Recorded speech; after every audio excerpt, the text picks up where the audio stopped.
Welcome to 50 Plus of Montgomery County, a monthly program that is a voice for many and produced by the Commission on Aging, of which I'm a community member. This show is insightful for people of all ages, and each episode takes a fresh look at important issues by spotlighting older adults in the community, representatives of services and programs, and activities of interest to older adults. My name is Katie Smith.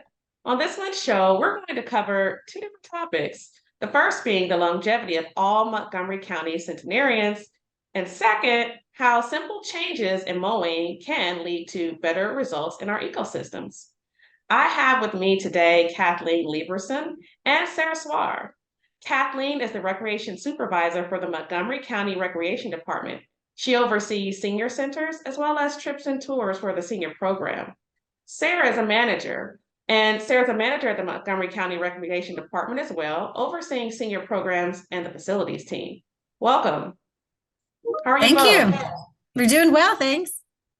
So tell me how and why you decided to celebrate and recognize the accomplishments and longevity of Montgomery County centenarians. Yeah, so I'll get us started.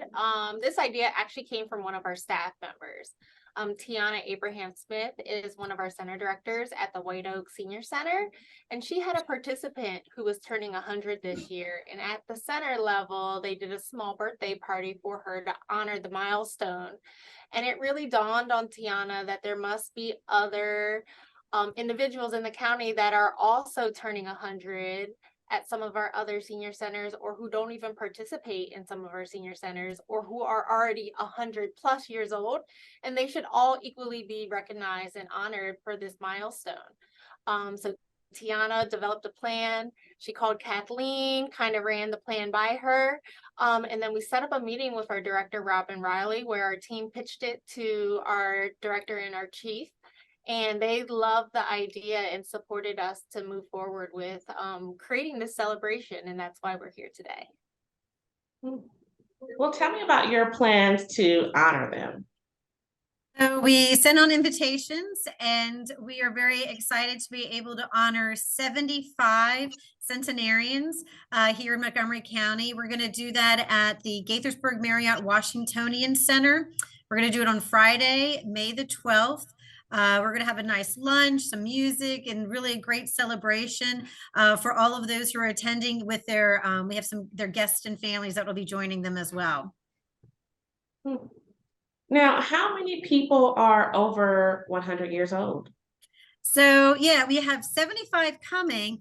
And then when you really look at the numbers, we have 40 that are 101 and older, which is phenomenal. It's great that we have such longevity here in the county. And another little tidbit is that we have two of our centenarians that are coming are actually 106, going on to be 107 this year. So two of them have that actual date, and two of the centenarians that are coming, their birthday is on May the 12th. So it is like a really grand celebration to be celebrating their birthday with all these other centenarians as well. So very exciting. Totally exciting. I hope one day that I'll be able to attend. I mean, 106 and counting, that's amazing. And, two people are celebrating their birthday on May 12th. So I know it's going to be a great event. Now, tell me, who gets to attend this event? So this event is for Montgomery County residents. So the centenarian has to live in Montgomery County or reside with an address in Montgomery County. And they have to be turning either 100 in 2023 or have already hit 100 and are 100 plus. And they're able to attend is with a simple registration by letting the recreation department know that they're interested, and we were going to reserve that spot for them to be a part of our celebration. Do they have an opportunity to bring a family member or a relative with them? Yeah, so we really dabbled back and forth during the planning stages because we do feel that this milestone is something really to be celebrated and honored. So we were trying to do our best to allow every centenarian that wanted to come the opportunity to bring guests. However, we do know those that hit 100 or are already over 100 may also need a caregiver to come and support them as well. So we had to play with the numbers a little bit, but we decided on every centenarian is able to bring 2 individuals with them. So that way, if there's a caregiver that has to come to support them, they can also bring that family member that can be there to support them as well. Oh, wow. Now, is there a cost associated with attendance? Yeah, Montgomery County Recreation didn't want to create a barrier for participation. So our director decided that it was okay for us to run this event for free as long as the Montgomery County Centenarian lives in our county. Their guests will also be allowed to attend for free because once again, we didn't want to put any barriers in place for individuals to participate. Hmm. Now, I believe you mentioned that there will be 75 people in the county that are 100 plus, either turning 100 or already 100 plus. I know you have some anecdotal stories about them. Can you share? Yeah, I can start. I think some of the information that we got back from some of the families, as they're so appreciative that we're actually having this event. I've heard it from multiple family members that just to have this event, because I mentioned 40 of them are over 100, they didn't get to really celebrate like they would have liked to because of COVID. COVID, for the last few years impacted all of us getting together, and these milestones that everybody was having. You turn 100, you've hit 3 digits. I know that's my goal.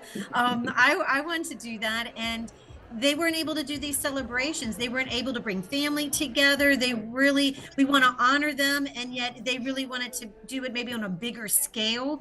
So they have been so appreciative and saying thank you. We didn't get to celebrate 102, 100, but now we're doing 102, or someone is 101. So it's really wonderful, and they've been so appreciative about that.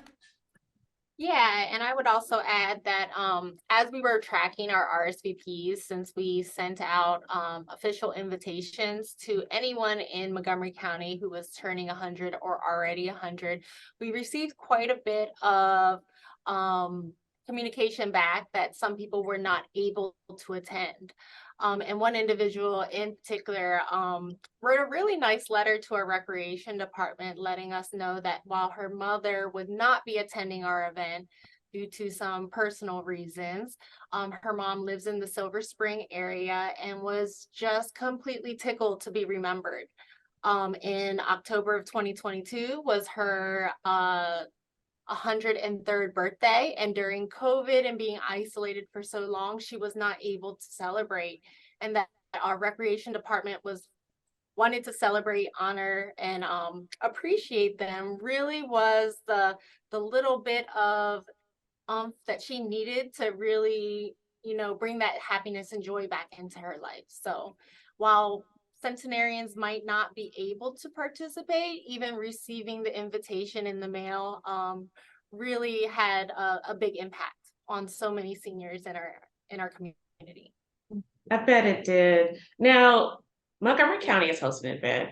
It's also my understanding that the state of Maryland is hosting an event as well. Can you talk a little bit about that? Yeah, so the state of Maryland holds a centenarian program, and they have been running this program since 1993. It started off with a partnership with Social Security Administration, AARP, the Beacon, the State Aging and Disability Office, and then they developed a committee called the Maryland Centenarian Committee, who worked together to plan this event. And in May of 1993, they held their very first luncheon of 86 centenarians with their family, with their friends, their caregivers. And that tradition kind of continues to this day. So while our events are very close in the same week, we wanted to make sure that every centenarian had a place that they could go celebrate. And if they could go to both and they feel up to going to both, by more power to them. However, we do know that their event was in Baltimore, and not everyone may have the ability to travel that far from Montgomery County. So we wanted to make sure that there was something local for our residents here in Montgomery County as well. That's very considerate of y'all. Now tell me about your partnerships. You mentioned that the state of Maryland partnered with AARP, Social Security Administration, and the Beacon.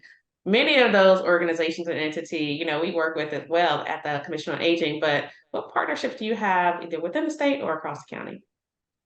Yeah, for the Centenarian celebration particularly, we relied heavily on the Social Security Administration to kind of help us. While we understand it, that we have a database of individuals who attend our programs and our centers, we realized that not everyone would participate in all of our recreation programs, and there would be tons of people out there that we might not have the ability to connect with. So they really stepped up and helped us with mailing out paper invitations, sending out letters to everyone in their database to let them know that this opportunity exists. Outside of the Centenarian program, Recreation Department senior team partners with a lot of different organizations, agencies across the county, HHS, the Maryland State Aging and Disability Office. We partner with the Senior Nutrition Program through HHS on a daily basis. Jewish Council for the Aging helps us with transportation. On a smaller level, each center has friends groups and local clubs that also support our center and our efforts to provide resources and programs to our county residents.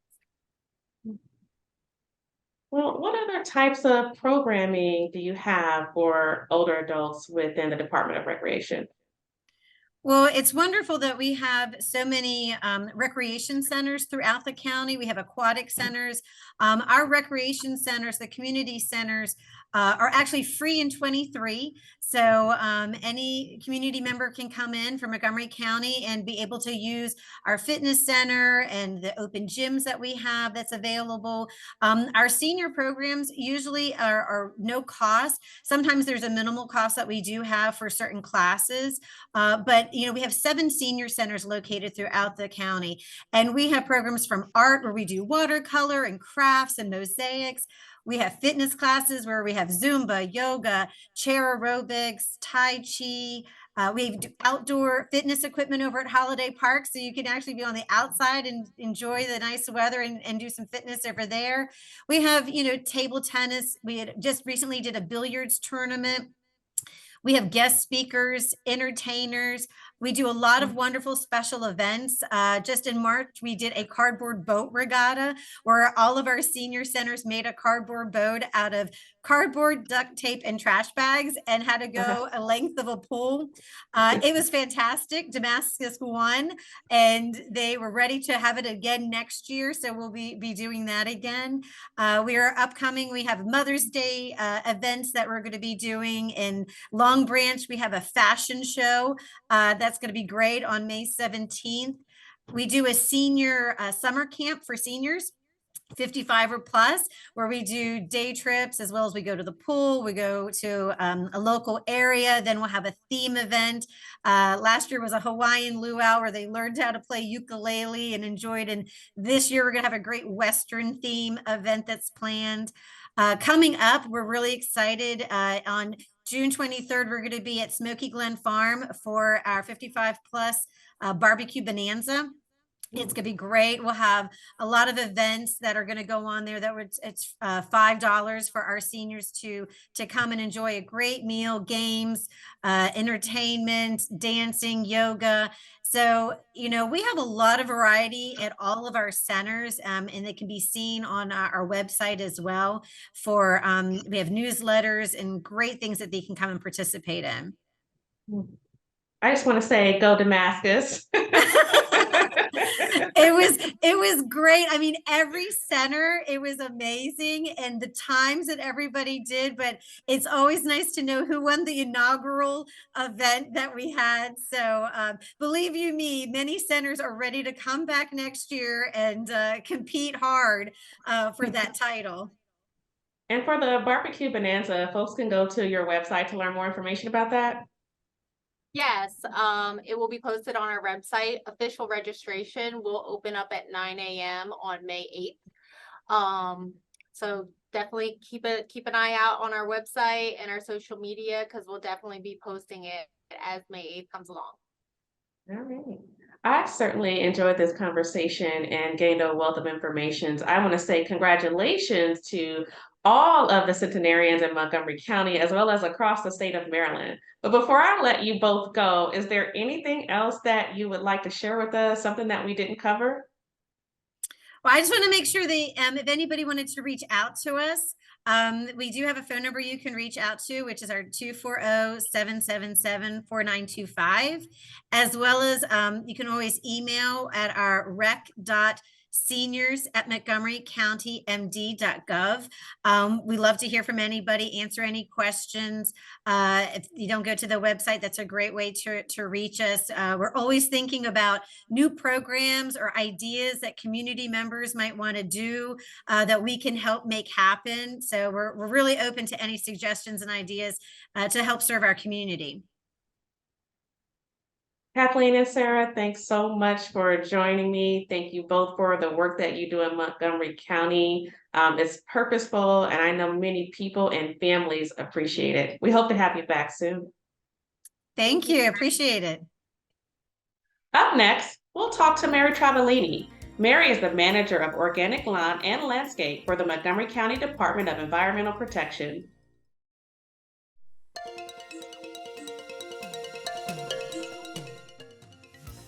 Welcome back to 50 Plus in Montgomery County. Joining me is Mary Travaglini. Mary is the manager of organic lawn and landscape for the Montgomery County Department of Environmental Protection. Hi, Mary. Hi, good to see you, Katie. Great to see you too. Mary, let's jump in. Tell us about what you do and your role in the county. Absolutely. So I work within the Watershed Restoration Division within our Department of Environmental Protection. Within that, we have a lot of different programs, and some of them apply to things like rainscapes and forestry, Tree Montgomery program, et cetera. I am in charge of the county's pesticide law. We passed a pesticide law in 2019, which bans the use of synthetic pesticides for cosmetic uses in lawns, playgrounds, and mulched recreation areas. And through that law, you can use organic products, but we do a lot of outreach around that, how to go organic with your yards and your lawn, how to take care of the soil.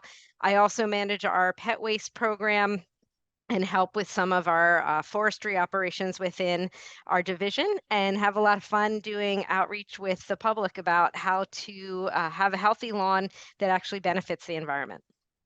All right. Well, how to have a healthy lawn. Mary, tell us, what is No Mow May? What's the purpose, goal, and our focus? All right. Well, no mow May is a term that many people are using. There's no organization that has created No Mow May. I believe it was built out of the idea that in May, our lawns tend to have a mixture of species.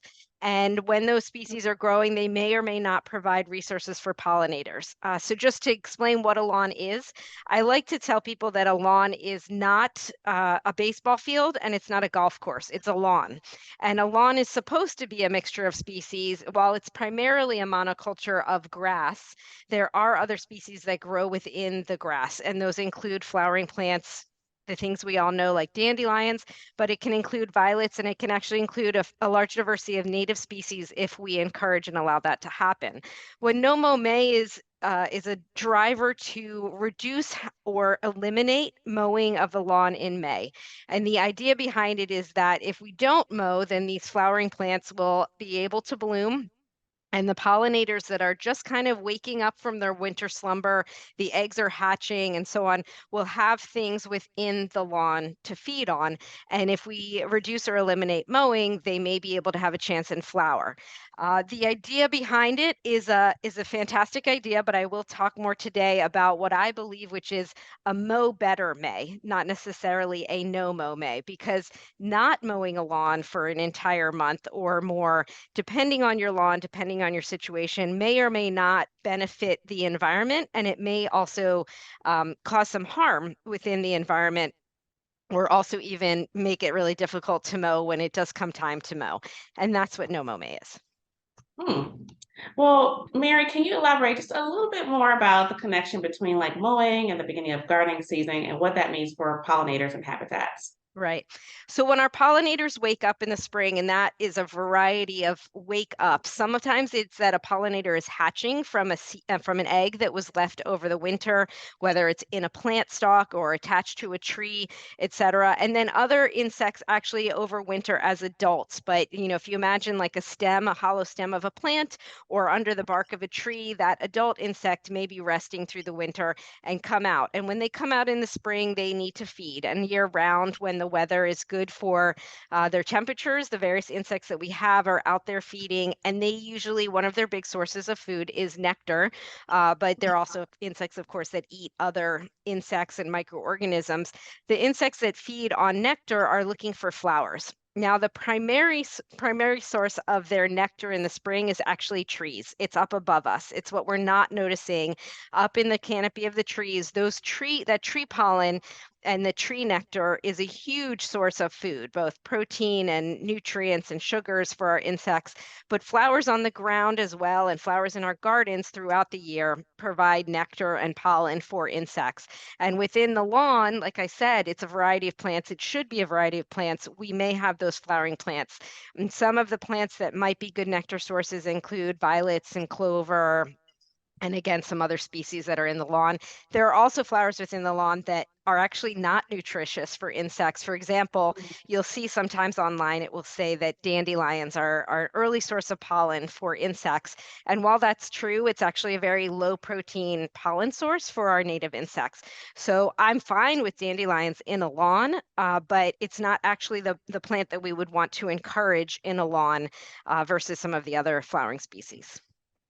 Now, briefly tell us, how can we take part in Nomo May?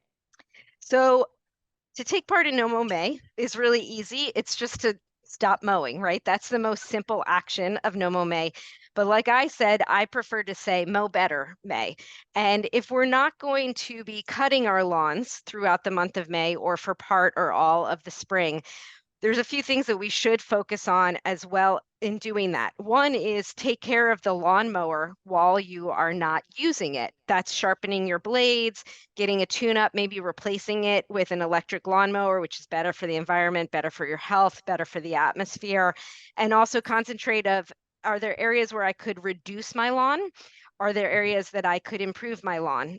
Because a lawn ideally can have up to 7,000 square blades of grass within 1 square foot. So imagine a large dinner plate, that's about 1 square foot, and we want to have a really dense lawn. The denser the lawn is, the healthier it is for the environment, and the taller the lawn is, the better it is for the environment. So we always want to be keeping our lawns above 4 inches if we can. We don't want to be cutting lower than that. It provides a lot of solar radiation that heats up the ground. It really stresses the soil. It causes a lot of weeds and reduces that density.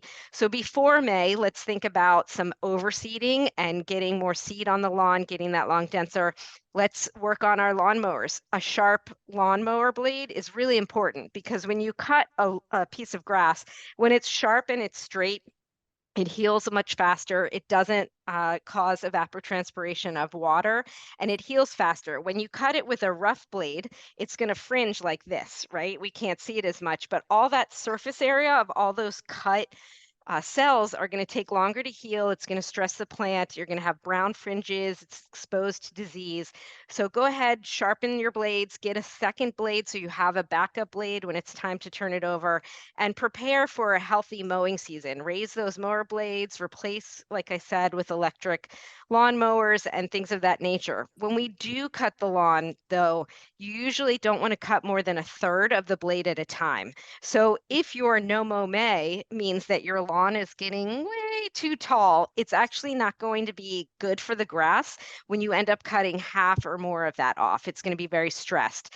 So if you participate in no mow May, keep in mind the height of the grass. How tall is it getting? If you're getting to that point where you're going to be cutting off more than a third of it when it's time to cut it, then go ahead and mow that. I'm going to use your phrase, Mary, mow better May. How can we Yes. have healthier lawns overall? Share some tips and practices. All right. Well, as I mentioned, the density of the grass is really important. I will point out that while turf grass is in our environment, it takes up a huge landscape in the United States and here in Montgomery County. Here in Montgomery County, almost 30% of our surface area is covered in turf or grass of some sort, right? And actually less than half of that is buildings and driveways and highways and all of those impervious surfaces. So lawns are a huge surface area. So participating in making your lawn healthier is actually going to benefit the environment. So the taller the grass is, that's why I said keep it above 4 inches. Think about the height of the grass above ground is going to reflect how deep your roots go. So the taller the grass is, the deeper the roots go into the ground. And the deeper the roots are, the more carbon we actually can store in the soil. So while lawns are not great for the environment, they don't provide a lot of habitat, they don't provide shade, they can prevent erosion, they can cool the soil, they can have healthy organisms and benefit the soil if they're taken care of well. So the mowing high, the overseeding, making sure we do that. Ideally, overseeding happens in fall. That's the first best time to do it. The second best time is actually in the winter. It's called a dormant overseeding. The third time is now, spring, but it can get stressed if we start to get hot temperatures soon. And summer, you just kind of want to do patch overseeding. But getting your lawn dense and healthy, I wouldn't worry too much about weeds if you're doing good manual controls, mowing high, switching the direction of the mower you're going in, taking a soil test, making sure the soil's aerated. And the reason you want that is for healthy microorganisms and for the roots to thrive.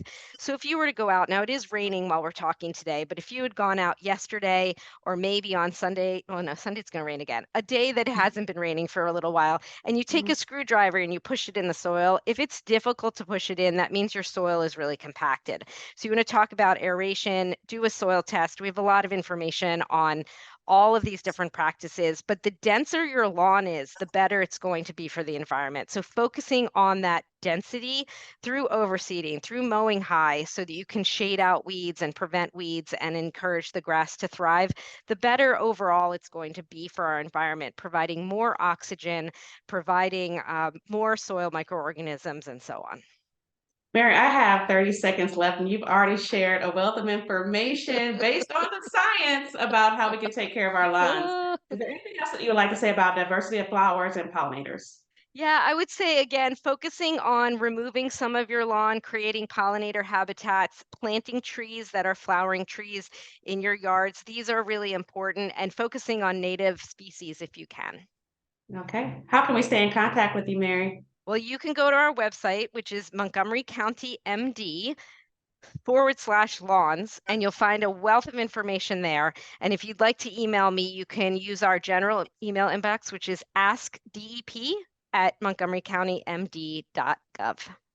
Well, we're definitely going to have you back because there are other questions we need to get to, like, other year-round tips that you can share with us. Or what if someone wants to replace their lawn with just general pollinator gardens and, how they should start. So we'll have you back to talk about those. Excellent. Thank you, Katie. Well, that concludes our program for today. As you can see, the voices of those 50 plus matter every day and in every way. To learn more about services for older adults in Montgomery County, please visit the Montgomery County Seniors website by visiting montgomerycountymd.gov/senior or call the Senior Resource Line at 240-777-3000. And as always, thank you for watching 50 Plus in Montgomery County.